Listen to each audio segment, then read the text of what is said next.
Good morning and welcome to Coffee with Alain. I'm a little bit early today because I have a surgeon's appointment. So as soon as I get off here, I'm heading to the doctor. And I just got done shoveling. I was up early to shovel. Took longer than normal because of the wrist and because it was super heavy snow. Came in, made a quick post, took a quick shower, doing Coffee with Alain, heading to the surgeon. Busy morning. Drinking out of a big mug here. You can see Mickey and Minnie building a snowman on the mug because that snow was heavy and good snow for building a snowman. Unfortunately, I wasn't out having fun like that. I was out there shoveling it. And yeah, it's a little bit tougher shoveling with my wrist not 100%. Wife was like, you shouldn't be doing that, your wrist. It's like, well, it's not going to shovel itself. And as far as I understand, even though it hurt, I don't think I'm damaging it any. I'll talk to the surgeon later this morning and confirm that.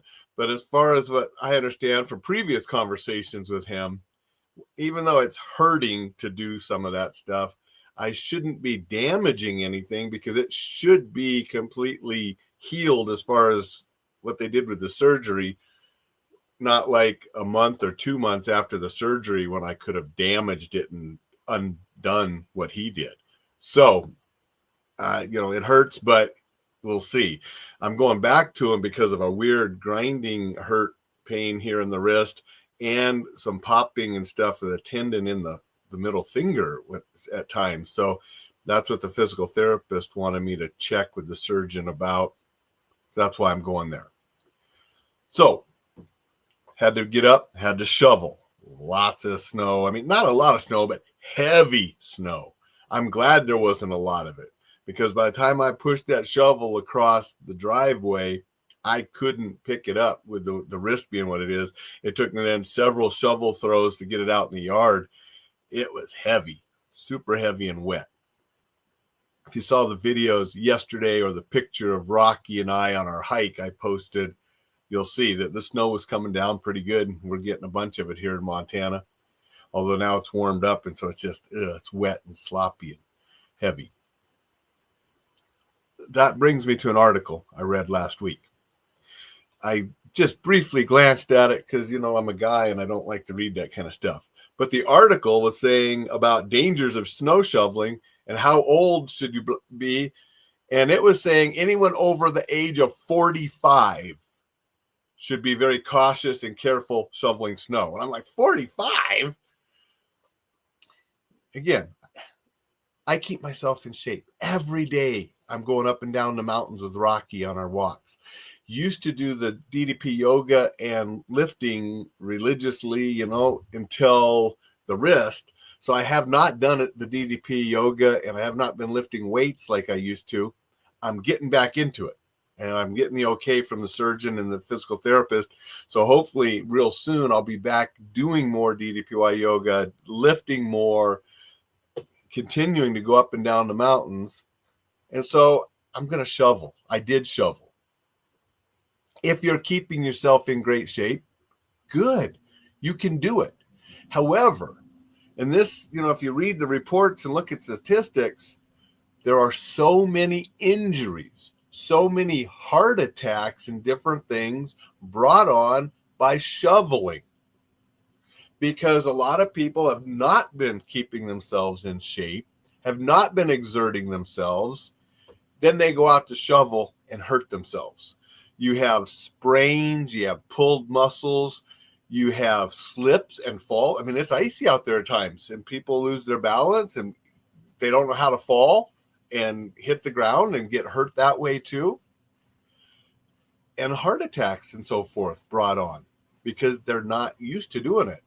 So if you are in a northern area where you have to shovel, be careful. And if you haven't been engaging in regular exercise and exerting yourself, you might want to get the doctor's checkup and make sure that everything's okay and he okays you for what levels of exercise you want to do and make sure shoveling is part of that. And if you haven't been exercising, start and get in better shape so you can do those activities safely. In the self-defense essentials course, there's a section on falling. And I have always stressed that learning to fall in the martial arts is so important outside of self-defense and defending yourself or competing. The falls I had to learn in judo, my first art back in high school, saved me slipping on ice more than once for sure. They saved me bicycle accidents and different things. So know how to fall is important on this icy conditions. I mean, I remember one time a few years ago, the driveway was just a sheet of ice. And I was going out there and I had coffee in one and some stuff in the other. It was early morning. I was on the way to teach an active shooter response class when I was on that team that taught. And as I opened the truck door, whew, boom, and I went crashing down. And I was so glad that instinctively, because of the judo and because of the hapkido, my head was tucked. I landed. Nothing was hurt but my pride. And since nobody was there to watch, that wasn't even hurt that bad. I had a lid on my coffee cup, so it didn't spill much. And so I was able to get back up and get on to training. Without that, many people, that happens to them and they're laying there until somebody finds them or they get an ambulance come because they get injured and hurt and so forth. People have actually died because falling and hitting their head. Recently, we lost one of my favorite guitarists, Ace Frehley. Been a Kiss fan since the 70s. It was an injury because he fell and hit his head and then had some bleeding, internal bleeding and so forth in the head. That was the cause of Ace's death. And that happens a lot as we get older. Ace was only in his 70s. So learning to fall, that's such an important skill. It's why it's in that course. And it's why I've always stressed to people that that's a skill that goes beyond martial arts, beyond self-defense. So a couple things you can do. Keep yourself in physical shape. The better shape you're in, the better you're going to be able to do everything, especially if life comes up and says, knock, knock, time to exert yourself. You have to shovel or you have to push your car out of a snowbank or anything like that. It's things that happen to us up here in the north in the wintertime. You stop and help somebody else push their car. So keeping yourself in shape is only going to make those things better and keep you safe while you do them and allow you to do them as you get older. It's one thing for a 20-year-old to go out and shovel. I mean, I was shoveling in North Dakota in grade school. I was like 4th and 5th grade, and that's how I made money. When I got done with my driveway, I headed off, and I was gone all day shoveling people's driveways after a big snow in Minot, North Dakota, Minot Air Force Base, and come back with, a pocket full of money. So I've been shoveling my whole life.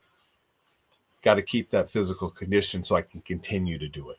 Because I don't want to be one of these statistics that I read about with people getting injured, having heart attacks and so forth because they overdo it. So pace yourself, know your own limitations, know what you can do. Don't bite off more than you can chew and injure yourself or wind up in the hospital. Be smart about it. And it's a little late to get in shape for shoveling tomorrow. We want to be doing that continuously year round so we're always prepared to do things that we have to do. So that's my little talk today about shoveling snow and doing it safely and making sure you're prepared to do it. If you are not ready to exert yourself for whatever reason, an injury, you're out of shape, you something going on, get somebody else to do it. Pay someone else to do it. Get a snow blower that makes it easier for you or something like that. Just take care of yourself and be smart about it. And don't be one of the people in the hospital, a statistic because of shoveling snow. Check out enjoylifesafely.com. Get on that newsletter list. Lots of good information on staying safe, enjoying life, being exceptional. Send that out every weekend. So get on that list. Check out the other resources, the courses and different things on enjoylifesafely.com. It's all there to help make your life better. Good morning, Thad. Appreciate you showing up and saying hello on this early broadcast. I am going to sign off so I can get to the surgeon's appointment. Everybody, make it a fantastic, fabulous Friday. I'll be back to see you tomorrow.